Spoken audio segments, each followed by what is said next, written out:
Está começando agora Encontro de Paz, apresentado por Josemir Matti. Um espaço dedicado à reflexão, à serenidade e ao fortalecimento da sua espiritualidade. Acompanhe todas as segundas-feiras, das 20 às 21 horas, aqui na Rádio AD Caxias. Não perca o seu momento de paz e inspiração. Encontro de Paz, onde a sua jornada começa.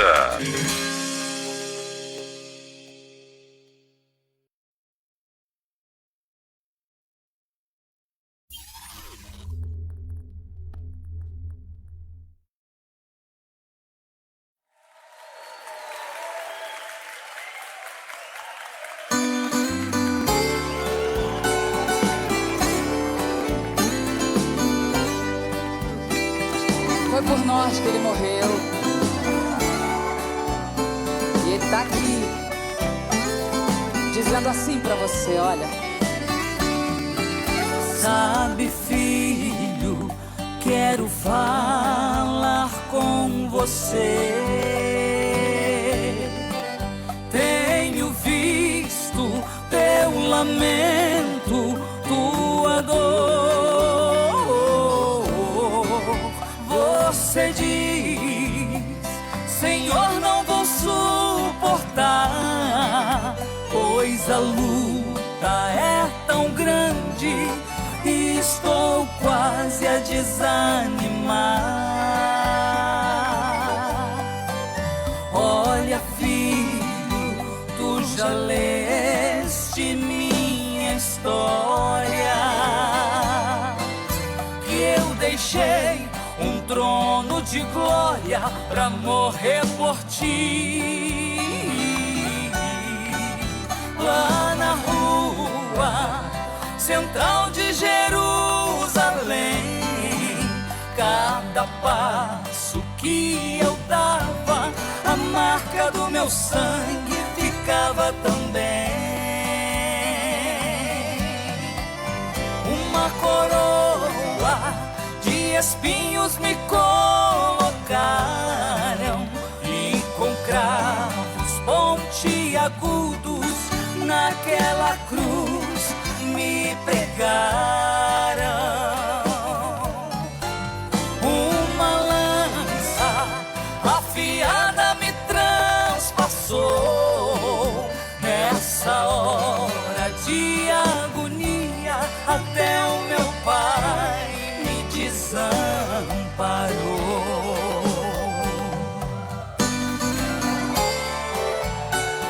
Eita, glória a Deus! Nessa hora, meus amigos me desprezaram. Até Pedro, por 3 vezes, me negou.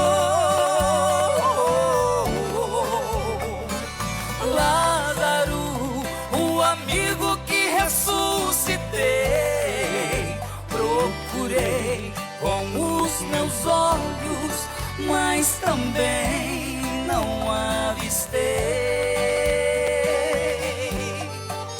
Tudo isso eu passei por te amar,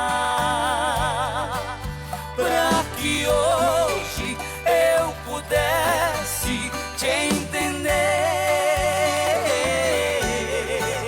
Teus problemas todos posso resolver. Basta somente crer que a solução já chegou pra você. Se estás doente, eu sou o seu remédio. Se estás cansado, eu posso te aliviar. Eu venci, você também vencerá. Sou Jesus Cristo, o único que pode te ajudar. Eu venci, você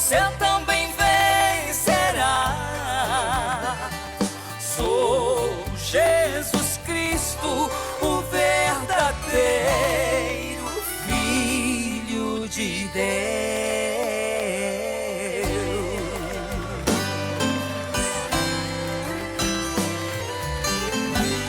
20 horas.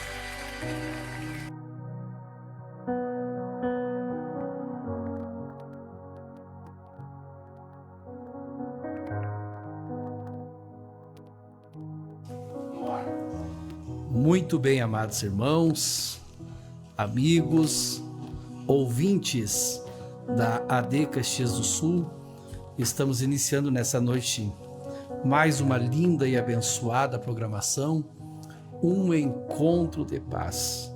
É com muita alegria que nós vamos levar até o teu lar nessa noite a terceira noite desse estudo escartológico, muito lindo, muito aproveitoso, com o nosso querido irmão presbítero Heleno Pedroso e sua esposa, irmã Elisandra, aonde este homem de Deus, que é o nosso professor, um dos nossos professores, o irmão Heleno, ele está trazendo esse estudo para os irmãos, porque ele tem uma formação graduada no assunto, né? Ele é embacharelado na questão a qual ele está ministrando aqui para nós, né? Então tem toda uma preparação para falar coisas corretíssimas e que vão de encontro à nossa vida, os fatos, a realidade do que é realmente uma preparação da volta de Jesus para as nossas vidas. E é com alegria que nós queremos levar para você, ouvinte, tudo isso para que você e o teu lar venha ser edificado e Deus venha abrir a tua mente, o teu coração, preparar você para aquilo que vem por frente. Amém? Nós somos muito gratos a Deus pela vida do irmão Laírton Fonseca, a qual opera aqui, é o responsável pela AD Caxias do Sul. Irmão Laírton, Deus abençoe tua vida. Nós estávamos com saudade, irmãos, nós ficamos com problema na técnica da rádio e nós ficamos 2 semanas sem, o coraçãozinho já está apertado. Mas hoje Jesus preparou e nós estamos aqui, eu e a minha esposa Marta, levando juntamente com esse casal lindo que está aqui, essa programação até o teu lar. Então neste momento quero convidar minha esposa Marta para dar a sua saudação. Nessa noite somos gratos a Deus, né, por estarmos aqui. Também cumprimentamos e agradecemos a presença do irmão Heleno, da irmã Elisandra. Que Deus vos abençoe por estar aqui junto conosco. E agradecemos a todos os ouvintes também que estão na escuta. Que maravilha, irmã Michele Romualdo, irmão Evoli, pessoal de São Luís, toda a minha família em Passo Fundo, para todo o povo de Caxias, de Porto Alegre, Florianópolis, esses irmãos que nos acompanham. Que Deus abençoe a vida de cada um de vocês. E não deixe de comentar, participe, tá bom? Vocês todos são bem-vindos. Irmã Elisandra, traga a sua saudação nessa noite. Amém. Gostaria de agradecer a Deus por mais essa oportunidade de estarmos aqui com nossos amigos, nossos irmãos, né? Que a gente tem uma grande admiração por esse casal. Agradecer a Deus, né, irmãos? A gente não, como o irmão disse, a gente não pôde ter aqui, mas Deus sabe de todas as coisas, né? E se preparou esse dia para nós estarmos aqui. Glória a Deus por isso. Estamos aqui para servir, né? Contribuir com aquilo que o Senhor tem também para conosco. E pedir ao ouvinte que está do outro lado que fique atento, porque Deus tem uma palavra, mais uma vez, para a sua vida hoje, em nome de Jesus. Que maravilha, irmã Elisandra, é isso mesmo, irmã Elisandra. E nós somos gratos a Deus, irmã Elisandra, pela vida do pastor Joel, pastor presidente do campo de Caxias, juntamente com sua esposa, irmã Raquel, que hoje, às 22 horas, com certeza, eles vão estar aqui na programação, fazendo uma linda programação, a qual tem ido em direção a muitos lares, muitas famílias, e Deus tem abençoado. Neste momento eu quero ouvir a saudação do irmão Heleno, e não só a saudação do irmão Heleno, eu quero que ele dê sua saudação e já entre no assunto, irmãos, é muito importante. E eu não gosto de perder tempo, nós temos 50 minutos para o irmão Heleno, e esses 50 minutos se torna pequeno quando esse homem está ministrando a palavra de Deus. Deus o usa pela sua infinita misericórdia.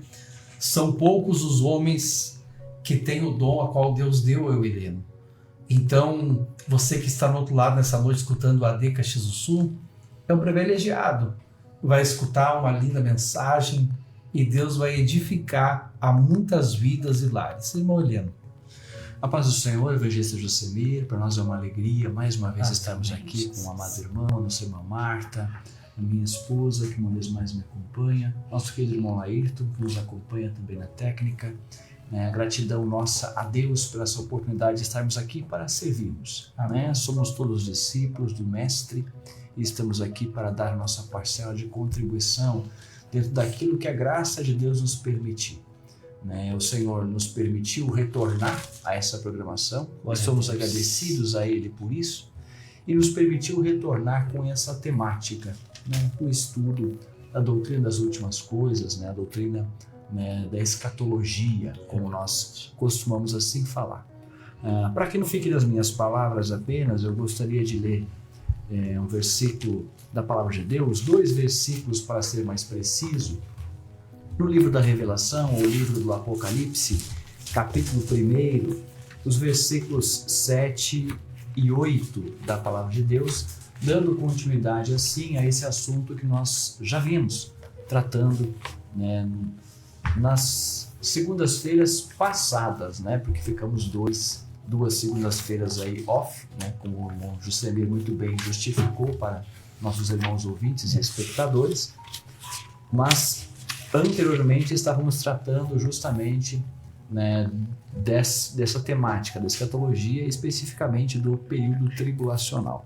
Apocalipse capítulo 1, os versículos 7 e 8, a palavra do nosso Deus nos diz assim: Eis que vem com as nuvens, e todo olho o verá, até os mesmos que o transpassaram, e todas as tribos da terra se lamentarão sobre ele. Sim, amém. Eu sou o Alfa e o Ômega, o princípio e o fim, diz o Senhor que é, e que era, e que há de vir, o Todo-Poderoso.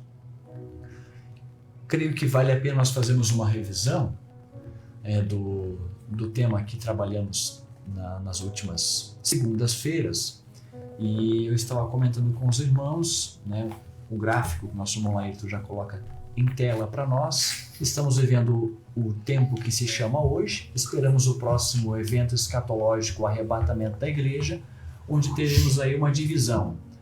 A igreja arrebatada passa para os eventos do Tribunal de Cristo, galardão para os que são salvos em Cristo Jesus, bodas do Cordeiro, celebração da união entre Cristo e a igreja.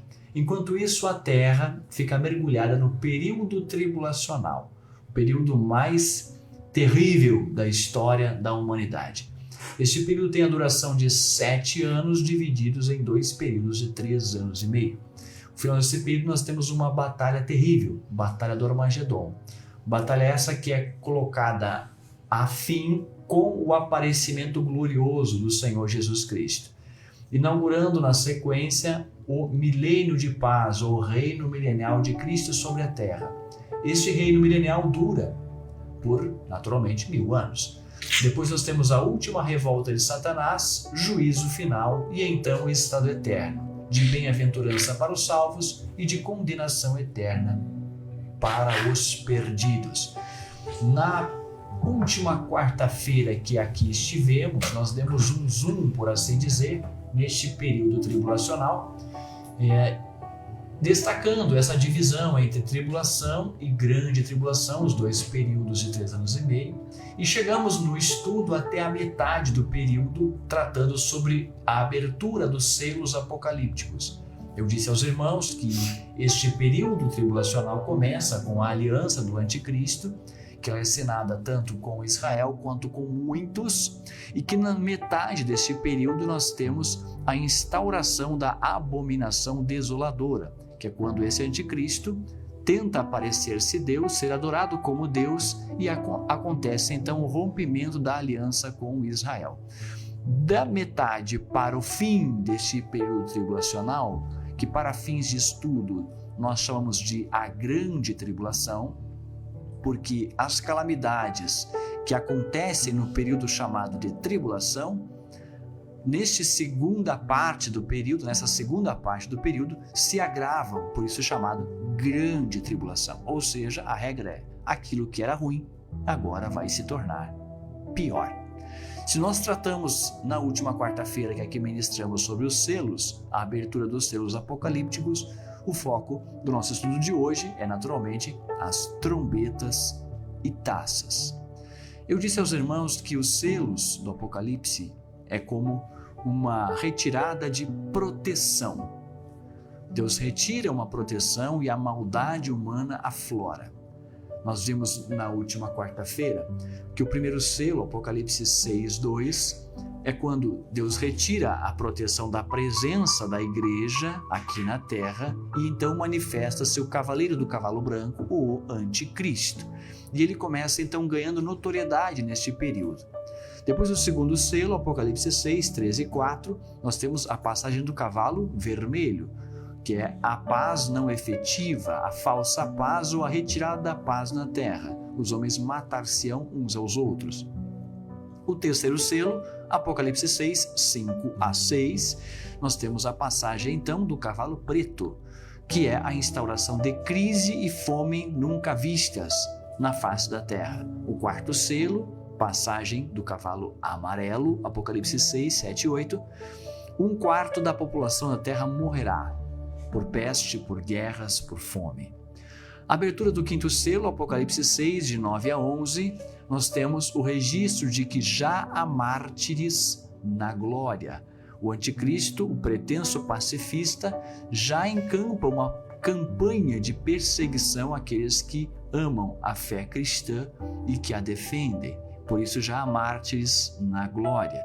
No sexto selo, Apocalipse 6, 12-17, nós temos então a ocorrência de um terrível terremoto do qual nós sabemos que todas as ilhas e montes serão afetados.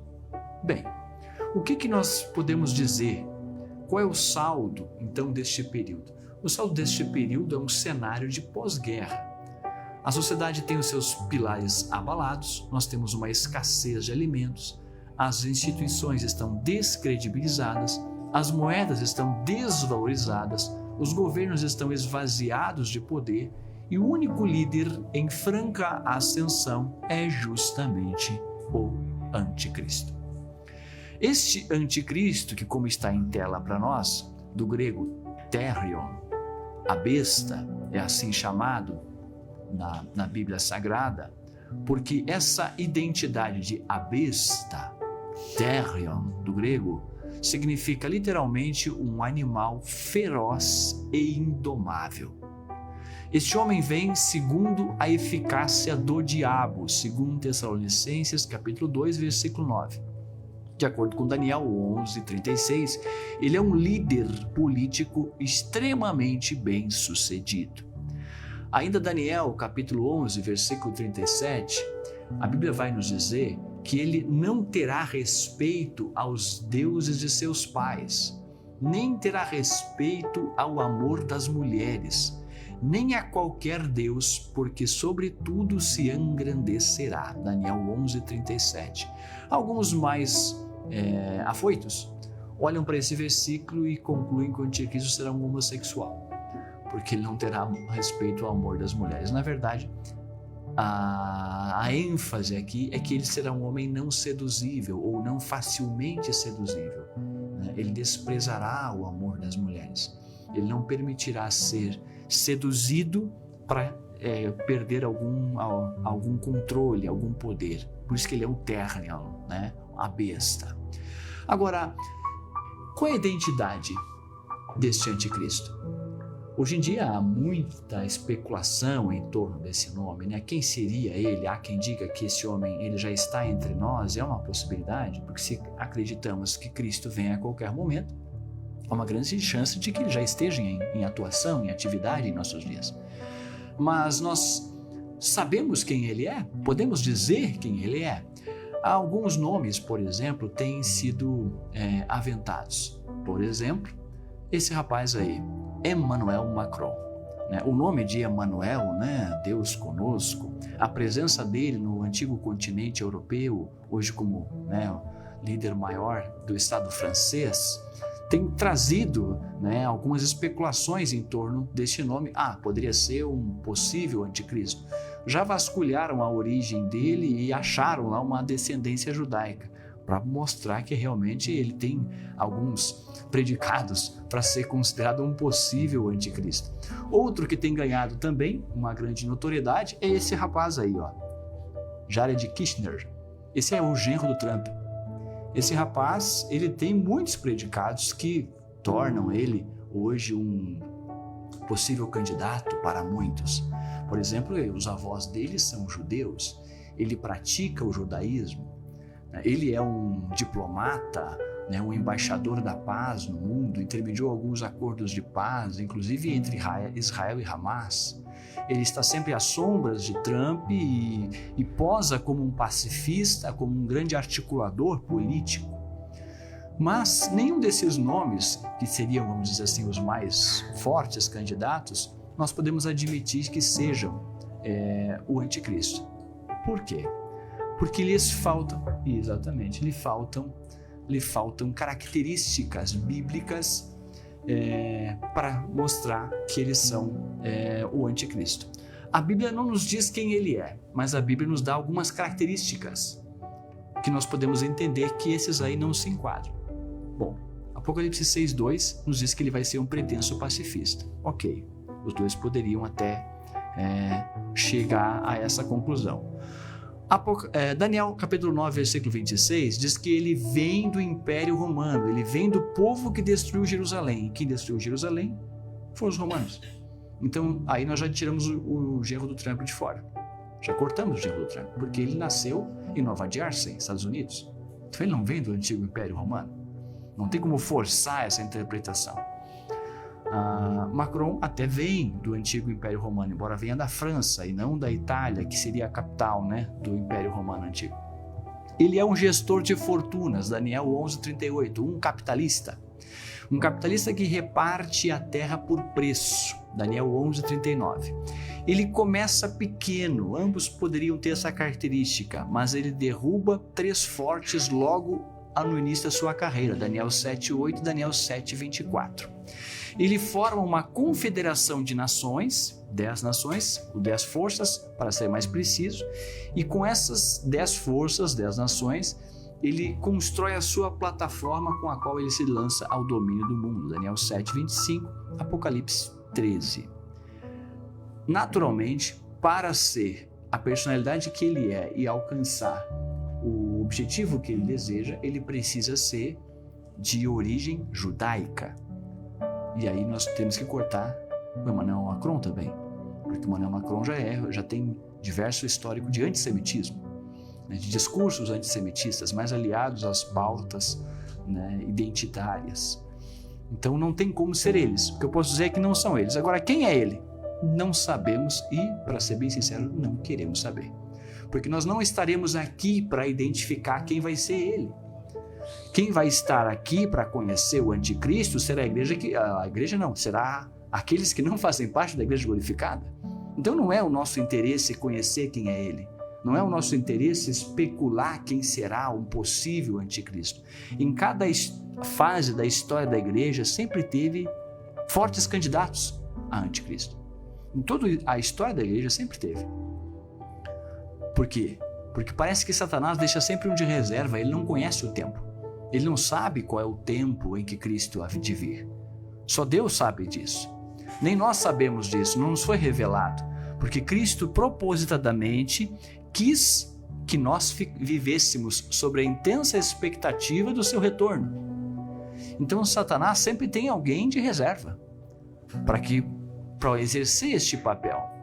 Mas nós não podemos, nem devemos se preocupar com isso. Antes, devemos estar preocupados com o quê? Com a nossa salvação, com a preservação da nossa salvação. É isso que nos interessa. Este homem, ele exercerá um papel relevante neste período tribulacional, quando a igreja de Cristo não estará mais na terra. E é justamente agora, na metade do período, que ele começa a mostrar quem de fato ele é. E aí que nós vamos se cumprir Apocalipse 13:10, que nosso irmão Ayrton já pôs em tela. Neste momento, Na metade do período tribulacional, o anticristo revela a sua verdadeira identidade. Neste momento, quem estiver destinado à prisão será preso. Quem estiver destinado a morrer pela espada, morrerá pela espada. Isso significa que o povo santo deve ser perseverante e permanecer fiel.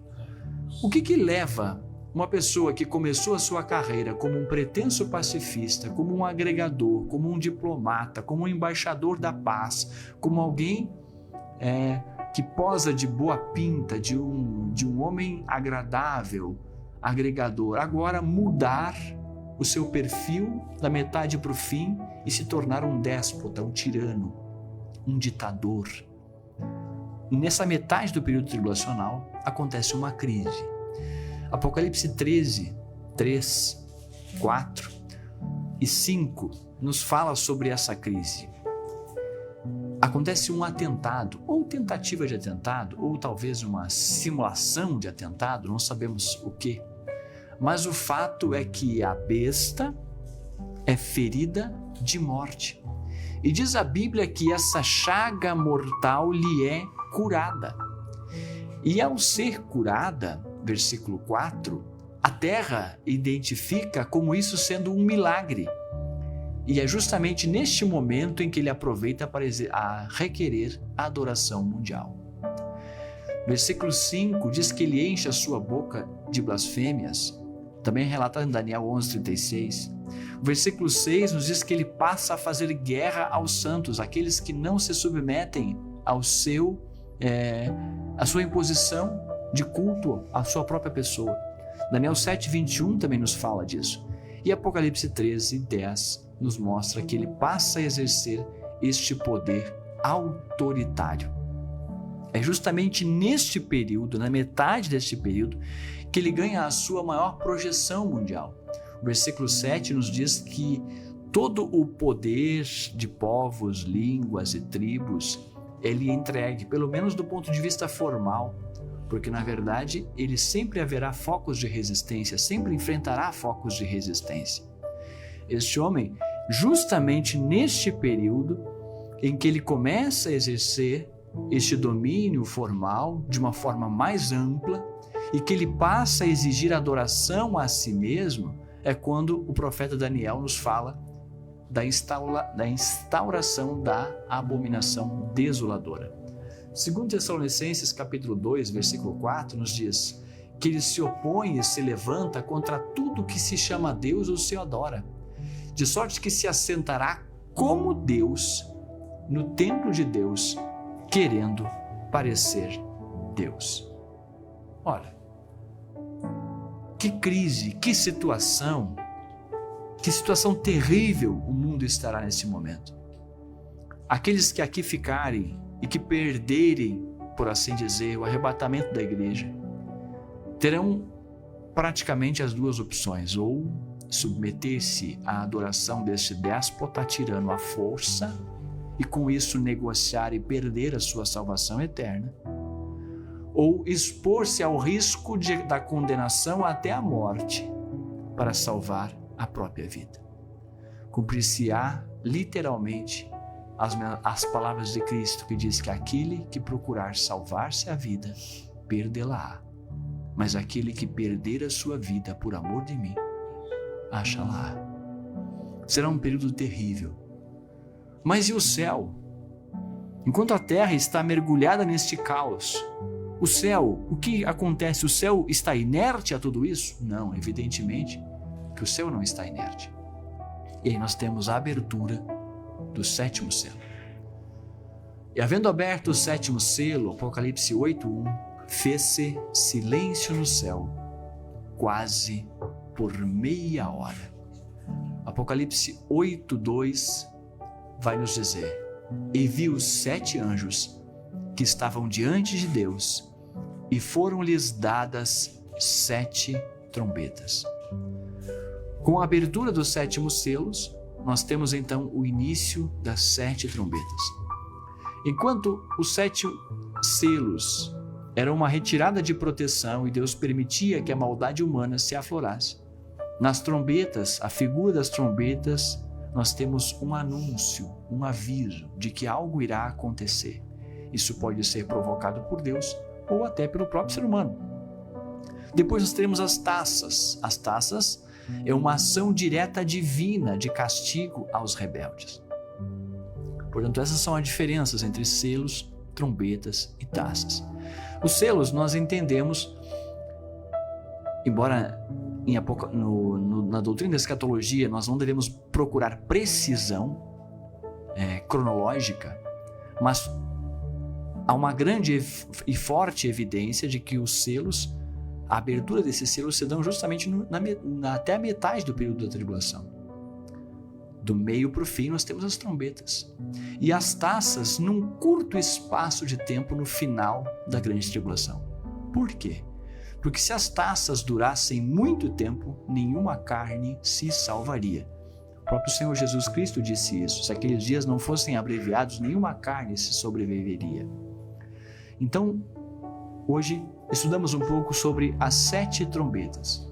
A primeira trombeta, Apocalipse 8, 7, nós temos que ao toque do anjo a essa trombeta, cai sobre a terra uma terrível saraiva.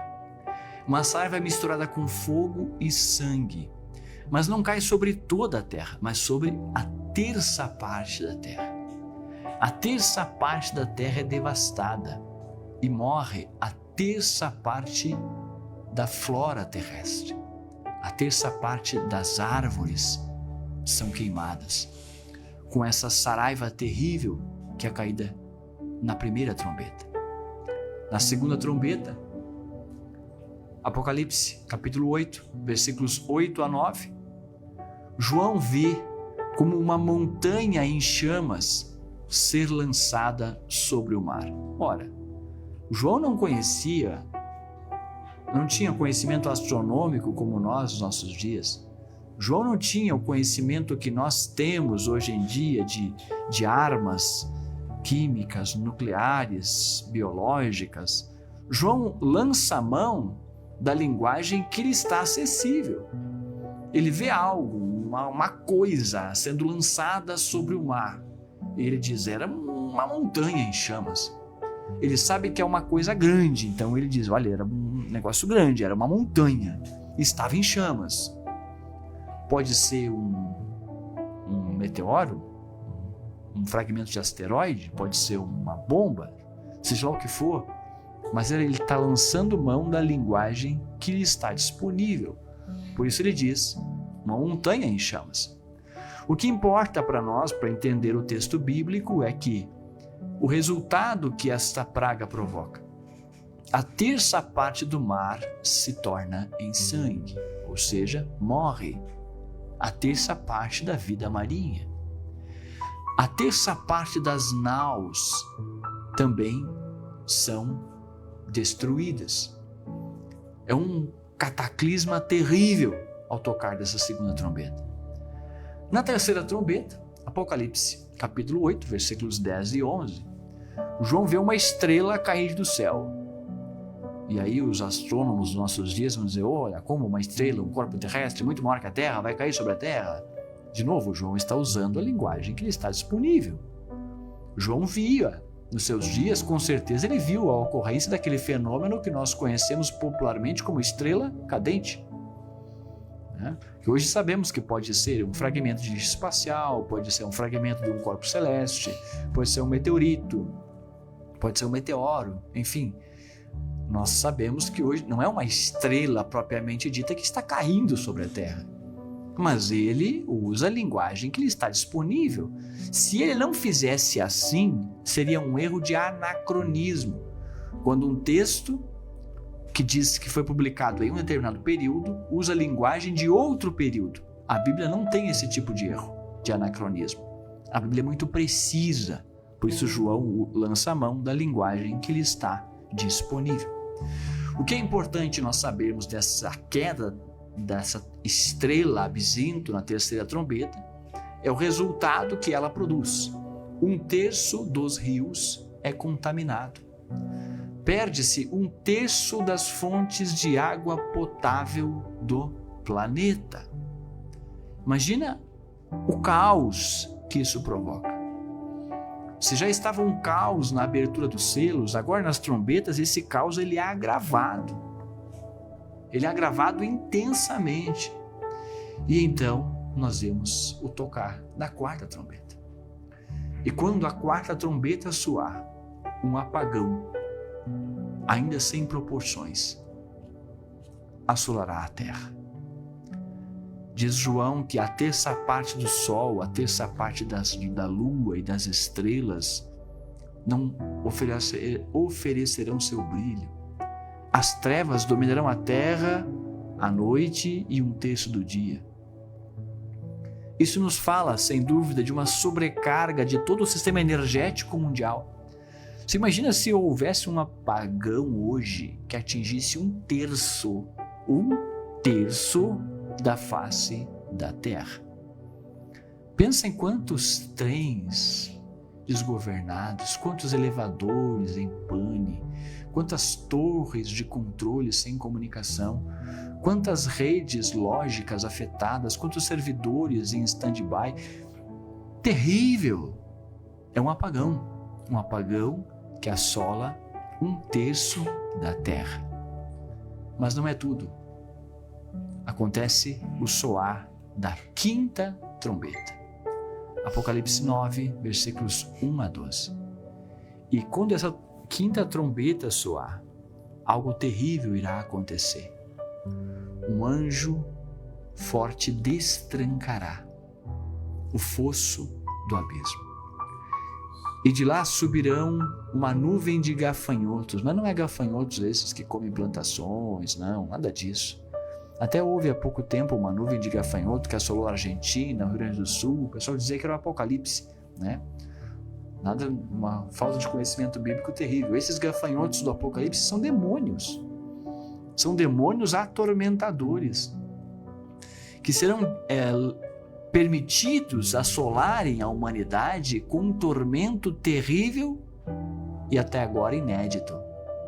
É um tormento que causa dor física. Dor física tamanha que as pessoas procurarão a morte, procurarão o suicídio e não encontrarão. Eles serão obrigados a viverem sob um estado de tormento em vida.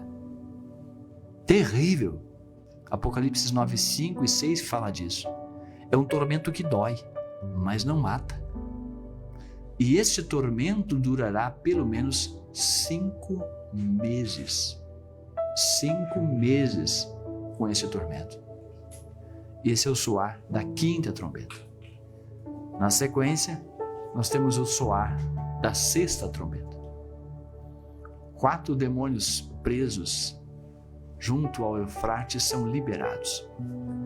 E eles trazem consigo um exército de 200 milhões de cavaleiros. Há uma discussão nos meios acadêmicos se esses 200 milhões de cavaleiros seriam cavaleiros de fato ou se são demônios que provocam guerras. A interpretação mais ortodoxa conduz na direção de que sim, são cavaleiros demoníacos. Só que são cavaleiros demoníacos, na sequência vai se falar da terça parte da morte da humanidade por fogo, fumaça e enxofre. Então são cavaleiros demoníacos que provocam guerras. Se são cavaleiros demoníacos que provocam guerras, são cavaleiros demoníacos que provocam a ação de cavaleiros humanos. Então, ambas as interpretações são passíveis de entender, porque o que importa aqui é o efeito que essa trombeta produz. E de acordo com a Bíblia, o que acontece é que 1/3 da população mundial será morta neste período, pelo fogo, pela fumaça e enxofre. O que é isso? Fogo, fumaça e enxofre?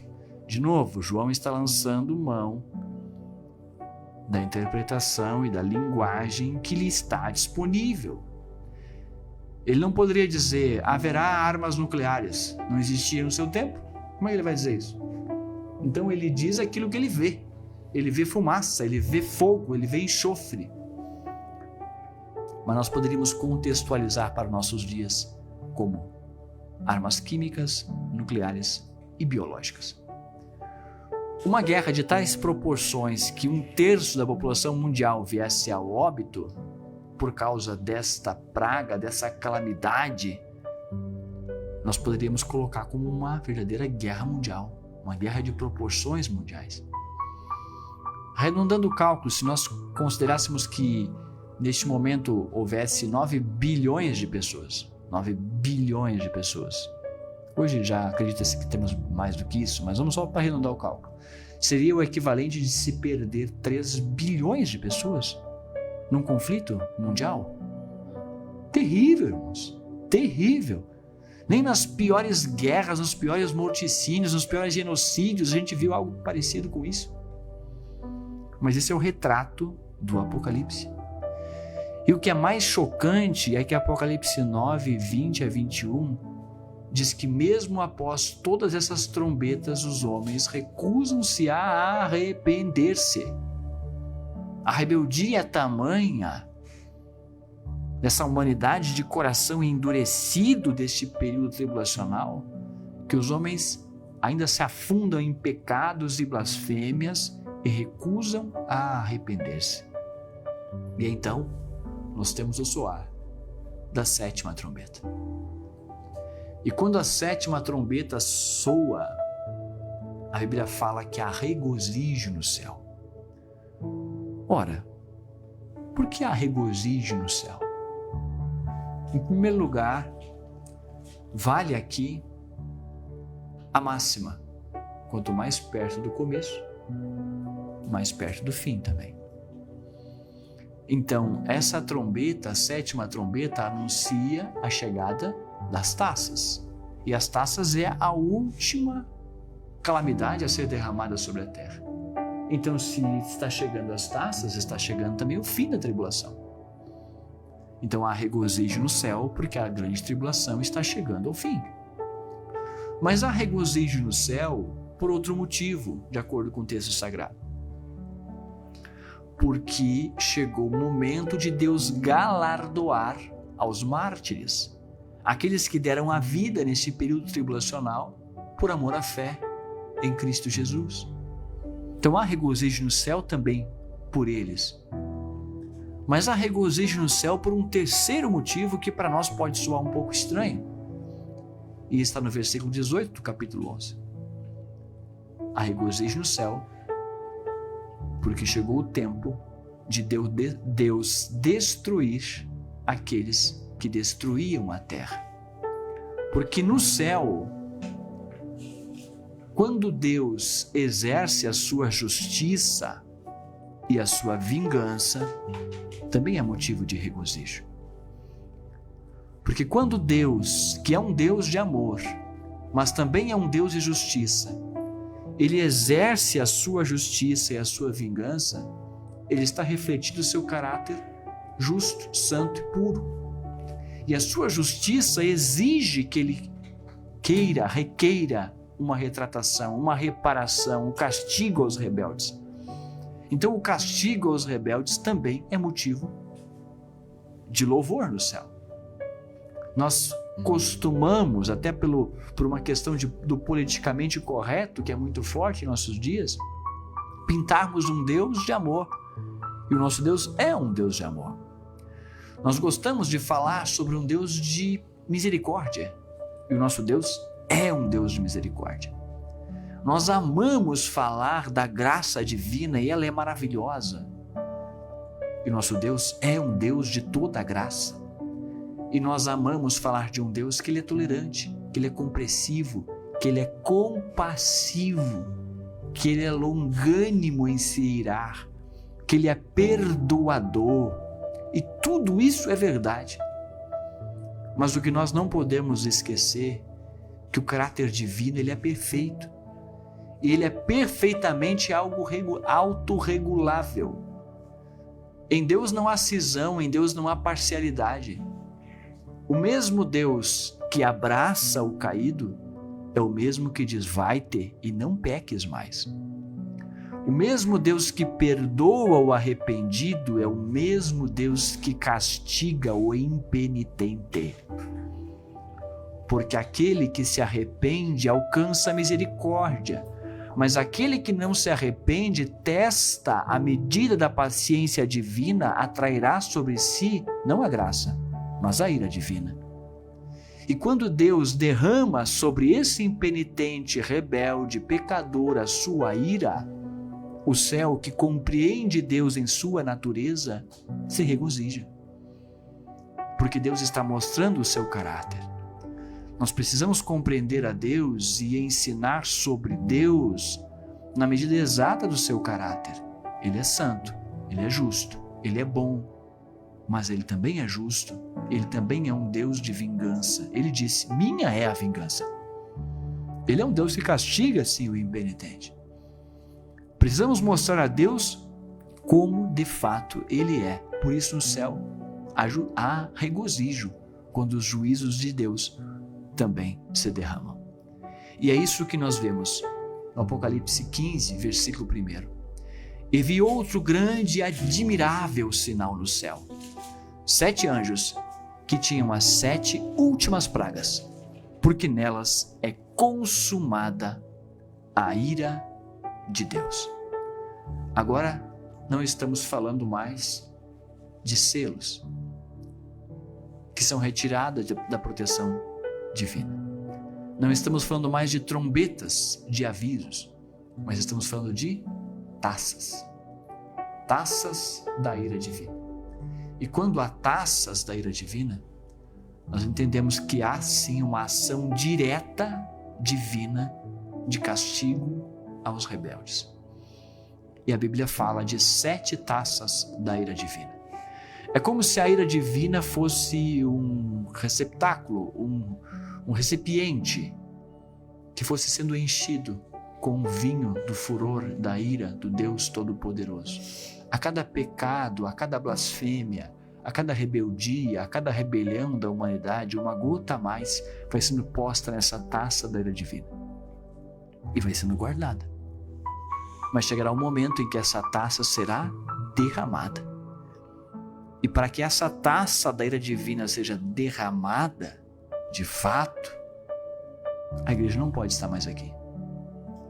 Porque o apóstolo Paulo nos ensina que Deus não nos destinou para a ira, mas para a aquisição da salvação por Cristo Jesus, nosso Senhor. Aleluia! Então, quando a igreja for retirada, aí se prepara o ambiente no qual a taça da ira divina pode ser derramada e ela atingir a quem de fato ela deve atingir: os rebeldes e impenitentes pecadores que blasfemam diante de Deus, mesmo quando Ele oferece instrumentos da sua graça e alertas para que alcancem a misericórdia. É isso que acontece nesse período final da grande tribulação.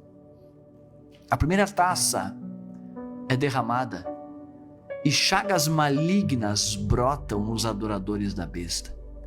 Aqueles que aceitaram a adorar o líder mundial, suposto pseudo-deus, agora vem o seu corpo brotar chagas malignas, doloridas, terríveis. É uma taça da ira divina, é uma ação direta divina de castigo aos rebeldes. Apocalipse 16, 2. Apocalipse 16, 3. A segunda taça da ira divina é derramada no mar, e agora não é mais um terço do mar que se torna em sangue. É o mar inteiro que se torna em sangue. Morre toda a vida marinha. O mar se torna um ambiente de podridão, de fedor, de odor pútrido. A vida marinha morreu. Então vem Apocalipse 16, 4, e a terceira taça da ira divina é derramada nos rios. E os rios também se tornam em sangue. Morre toda a vida dos rios.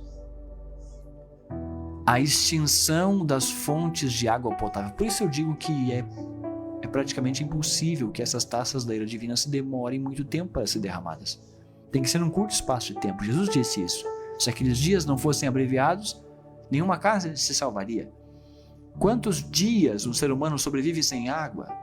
E aqui nós temos a extinção das fontes de água potável do planeta. com o derramar de uma taça divina. Na quarta taça, Apocalipse 16:8, ao aumento da radiação solar. Os homens são castigados com dores terríveis, com calor intenso, e ao invés de se arrepender, blasfemam. Exato, blasfemam ainda mais. A quinta taça da ira divina, Apocalipse 16:10, é derramada no trono da besta.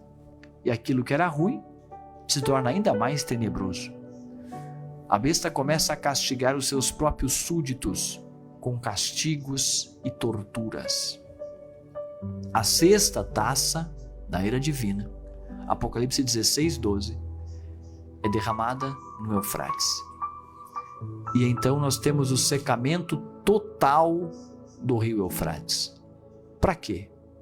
Não o que está acontecendo hoje já no Eufrates, que é uma redução do volume de água do rio Eufrates, e já tem gente falando que é a taça da ira divina. Não sabe o que estão falando, porque realmente isso é para um período específico e é muito pior do que está acontecendo. O que hoje nós estamos vendo no rio Eufrates é uma redução do volume de água. Por quê? Por causa da irrigação intensa, por causa de secas prolongadas, por causa do uso até predatório das fontes do rio Eufrates. Mas não é o caso aqui da sexta taça. Vai ser um secamento total do leito do rio para preparar o caminho das tropas que sobem do Oriente justamente para se congregar para a grande batalha final, a batalha do Armagedon. E então temos a sétima taça, Apocalipse 16:17-21. Ela é derramada no ar e uma grande voz diz: está feito. E a natureza entra em convulsão. Trovões, relâmpagos e vozes são ouvidos, e o pior dos terremotos, pior do que aquele que nós falávamos, agora acomete a terra inteira. A terra é sacudida por esse terremoto. Todas as ilhas simplesmente desaparecem. Montes se derretem. As cidades ímpias desabam. A grande cidade é fendida em 3 partes e cai sobre os homens uma saraiva de pelo menos 30 quilogramas. A natureza em convulsão. A humanidade em rebelião. Exércitos se reúnem para a grande e final batalha e cumpre-se a profecia de Joel, capítulo 3, versículo 14. Multidões, multidões, no vale da decisão, porque o dia do Senhor está perto, no vale da decisão. Esse versículo não é uma mensagem missionária. Esse versículo é uma referência à batalha do Armagedon, quando todas as nações estarão congregadas na planície de Meguido, ou Armagedon, Israel estará confinado, e todas as nações congregadas justamente para tentar cumprir o intento satânico, maléfico, maligno de exterminar o povo judeu. Essa profecia é narrada em Zacarias capítulo 14, em Joel 13, em Apocalipse 16. Essa batalha do Armagedon será uma batalha extremamente sangrenta, extremamente terrível. E engana-se quem pensa que essa batalha termina antes de começar. Essa batalha acontece. Essa batalha se torna a pior e mais sangrenta batalha, de acordo com a Bíblia. Ouve-se explosões, estampidos de guerra, a fuligem domina o espaço de tal forma que a terra se escurece. O sol torna-se negro como saco de silício, a lua torna-se como sangue, devido à poeira e fuligem acumulada sobre a atmosfera terrestre. Sangue humano é derramado de forma absurda, brutal, e esse sangue goteja sobre a terra e encharca o solo. Encharca o solo a ponto de torná-lo num charco, num pântano. E esse pântano se transforma num rio de sangue. Um rio de sangue que corre, de acordo com Apocalipse 14, 20, com até 300 quilômetros. Um rio de sangue cuja altura chega até o freio dos cavalos, ou seja, em torno de 1,20 m de altura, de profundidade. Neste dia terrível e tenebroso, onde Israel estará sendo confinado e oprimido pelas nações rebeladas, uma horda de desordeiros invadirá Jerusalém com uma selvageria abismal.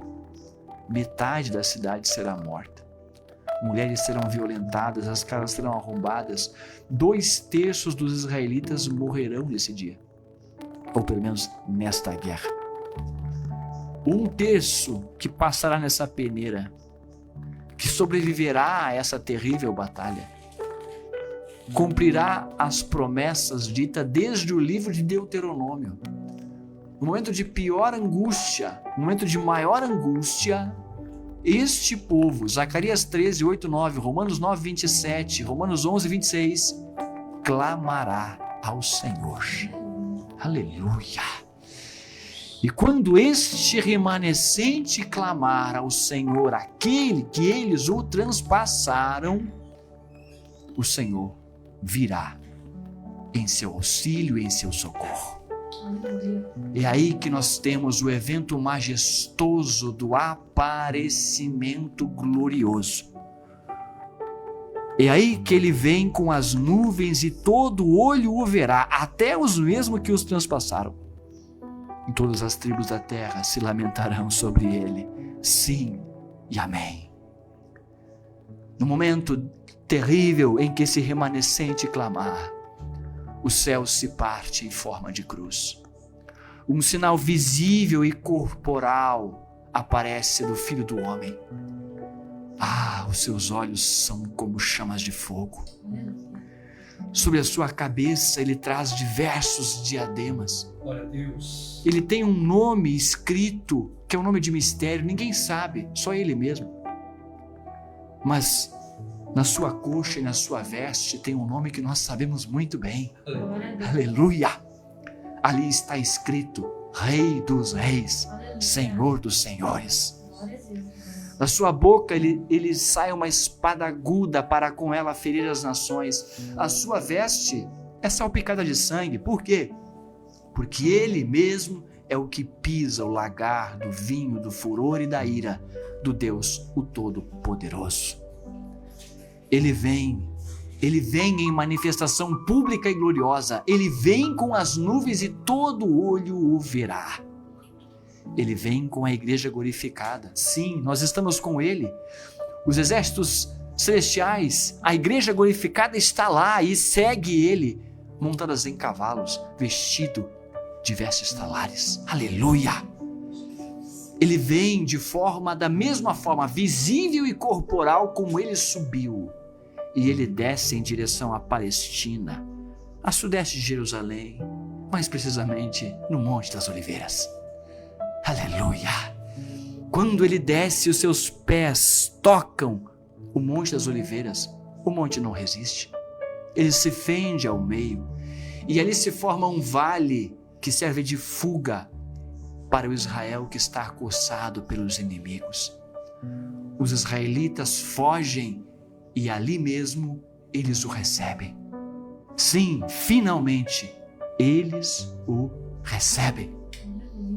Eles o recebem como Messias prometido, aqueles que eles transpassaram, mas que agora reconhecem como Filho de Deus que veio ao seu socorro.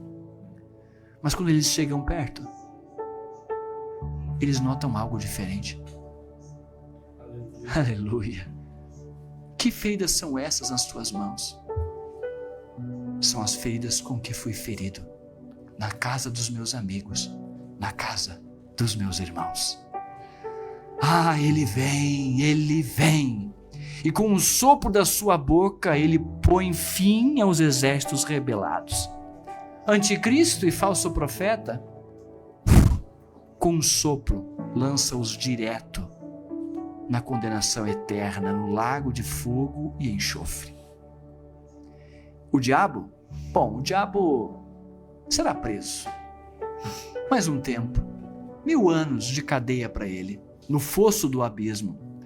O anjo forte o trancará lá e selará a boca. Ele não vai tentar a humanidade por 1000 anos. Então Cristo reúne os seus escolhidos e reúne os vivos para julgamento. É o julgamento das nações. E é aqui que ele separará os bodes das ovelhas. E como Deus deu a ele todo o juízo, os condenados já vão para a condenação eterna. Mas os justos, esses adentram o reino milenial. O reino que está preparado desde a fundação do mundo. Este reino que terá súditos da terra, terá súditos do céu, os anjos, e terá súditos diferenciados, a igreja glorificada que reinará com Cristo durante esses 1000 anos. Mas isso já é tema para a próxima segunda-feira, se assim o Senhor nos permitir. Que maravilha, né, meus amados?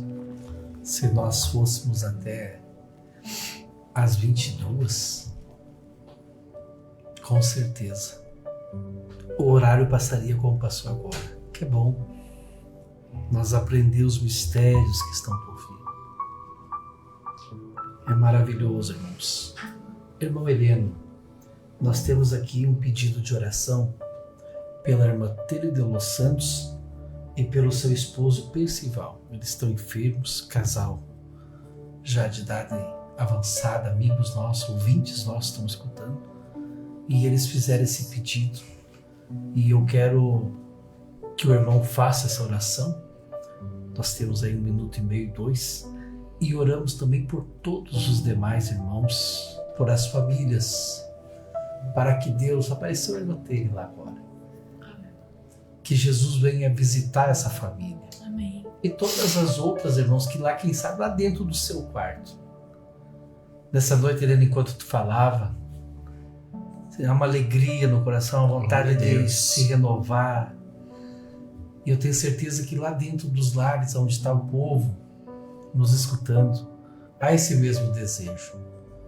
Nessa noite você vai dormir abraçado por essa programação Encontro de Paz, abraçado pelo Senhor. E Deus dará vitória naquilo que você está pedindo. Glória a Deus. Ora por nós, irmãos, ora pelo povo da cidade de Caxias. Pai querido, em nome de Jesus Cristo, nosso Senhor, chegamos à tua presença em oração. Graças te damos pela oportunidade rica que nos concedes de estarmos reunidos em torno da tua palavra, pela fé que nos une, no nome poderoso de Jesus Cristo. E nessa fé, Pai, que nós apresentamos os teus servos, irmão Percival, irmã Tere de Los Santos. Tu conheces a enfermidade, o estado de saúde dos teus filhos. Nós conhecemos, Pai, a nossa incapacidade, mas cremos num Deus que tudo pode. Os teus filhos acreditam no poder que há no nome de Jesus. Aleluia. E é no nome de Jesus Cristo que nós declaramos a bênção da cura para os teus filhos, em o nome de Jesus. Nós cremos no poder da tua palavra, no poder que há no nome de Jesus. Pedimos, ó Pai, a tua bênção sobre cada acompanhante dessa programação, ouvinte, espectador, que esteve aqui junto com os teus servos, acompanhando, Pai, a esta programação. Te pedimos que a tua bênção seja sobre estas famílias, que o teu nome, Pai, possa ser glorificado com a bênção que há de ser derramada sobre cada lar que a ti se achega em oração junto conosco. Amém. Continua abençoando Pastor Joel Michel na direção geral dessa programação, nosso irmão Laírton, a equipe na técnica, teu servo, Egícia Josemir, sua esposa, irmã Marta, na coordenação desse programa abençoado, Encontros de Paz. Que possam, Senhor, ser cada um na sua função uma bênção para o teu povo e para os nossos ouvintes. Em o nome de Jesus Cristo, nós assim agradecemos. Amém. Amém. Meus amados irmãos, então aqui nós encerramos essa linda programação. Agradeço o irmão Heleno, a irmã Elisandra, minha esposa, Marta, o irmão Laírton. Irmãos, na próxima segunda-feira é a última aula. e tem algo extraordinário de Deus para a tua vida, tá bom? Então, segunda-feira próxima, às 20 horas, nós aguardamos a todos aqui e Deus irá falar de pertinho, entendeu? Com tua vida, com teu lar, Deus vai te orientar através da sua palavra. Amém. Deus abençoe a todos, em o nome de Jesus. Amém. Deus abençoe a irmã Helena, irmã Lisandra, irmão Marco. Amém. Aqui nós encerramos então essa programação, irmão Laírton. Em nome de Jesus, Deus abençoe a tua vida, Laírton, por essa noite maravilhosa.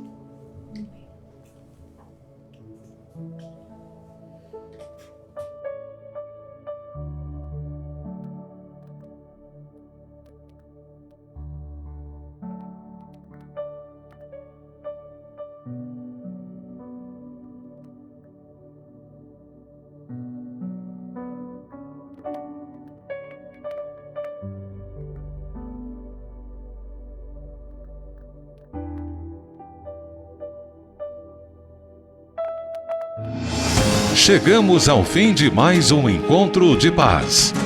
Agradecemos a sua companhia e esperamos que tenha se sentido renovado. Nos encontramos novamente na próxima segunda-feira, das 20 às 21 horas, aqui na Rádio AD Caxias.